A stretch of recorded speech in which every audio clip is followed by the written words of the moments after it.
So today we're going to go over my case study 3, which is training and supporting staff. So I just wanted to do a quick overview of the client that I'm working with this semester. She is a 4-year-old female diagnosed with autism spectrum disorder when she was 3. She receives 20 hours of ABA therapy per week in a daycare setting, Monday through Friday. When she was first assessed back in May of 2022, or 2021, she had a VB MAP score of 22. Her current VB MAP score is 128.50. So, since her services began in November, she has made quite a bit of progress. So now we're going to go into the initial training provided by the company that I work for, as well as some specific examples with the client that I'm currently working with.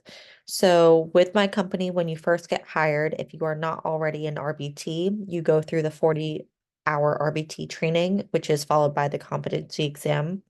Um, and then after that, you are a hire for the company. So then you'll go through your group training, which will go over company resources.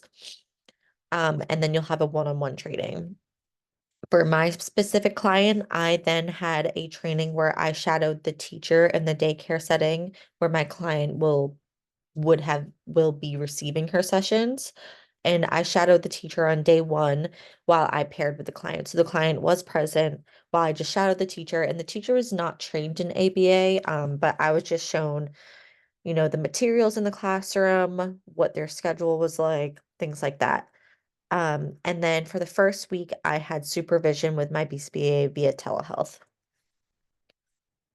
So now I'll go into a little bit of a more depth of what that initial training with the group training followed by the one-on-one session looked like. So with the general group training, we had a overview with a PowerPoint presentation, which was led by a clinic director or lead RBT. Here they went over background, company fact sheet, accessing accounts, central reach, and central reach training. During my group training, it was actually just a one-on-one training because there wasn't any other hires in the time that I had selected. So luckily, I was able to fast track my training in a sense because I had already used Central Reach with prior companies and I had been an RBT for about a year at that point when I was hired by the company I work with now. So I didn't have to go through that central reach training. So it is a little bit individualized if you have a smaller group. After that, we do our one-on-one training. And like I said, mine was all one-on-one.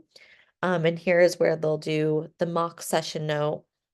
And it kind of goes into our BST model, because they'll describe what the session note looks like, give you a visual, give you a model of what the session note looks like, and then they'll give you time to write it.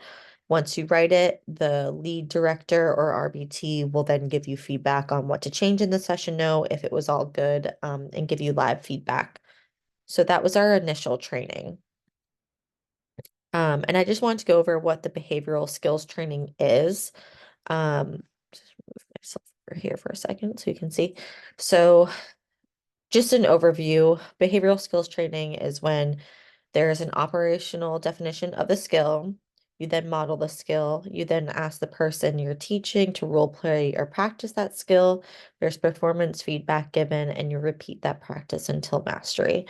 So an example with the client that I worked with, I was training another RBT to implement some interventions while I was away. And we were on a Zoom call, so it was a little hard, but we were teaching an echoic to interverbal transfer and a simple transfer of stimulus control procedure. So I stated what we wanted, what the skill was, why we wanted to do it, and I modeled it. So it was for the client to engage in the interverbal independently. And I said, we're going to start with a simple song. She had already mastered other simple interverbals, such as Ready, Set, Go. So we're going to start with Mary Had a Little Lamb. So I show her Mary had a little echoic lamb, and then you have the client respond with lamb. You fade that prompt until it is just an interverbal with Mary had a little, and then the response is lamb without the echoic transfer. And so we went over that a few times. She modeled it with my client. Um, and then eventually she was able to do it on her own. So that's just one example I have with a client that I worked with behavioral skills training. So we also have ongoing training during our sessions, such as with IOA data collection. Sometimes with supervised sessions, BCBAs may run IOA procedures just to ensure the fidelity and reliability of their target behavior definitions and rates. And I do have a specific example with the client that I currently work with in this example. When we had first started, my BCBA had put off-task behavior as a frequency measure in CR. And I had brought it up to her one day that I didn't think that off-task behavior measured as a frequency measurement was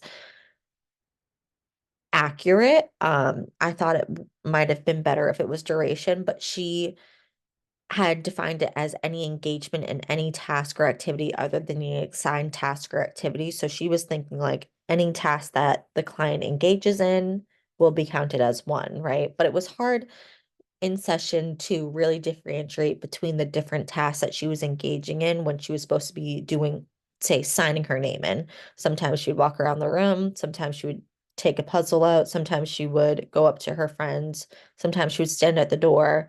And I didn't know whether to count that as one, two, three different occurrences of off-task behavior, or if that's just one occurrence of off-task behavior as there was only one demand presented.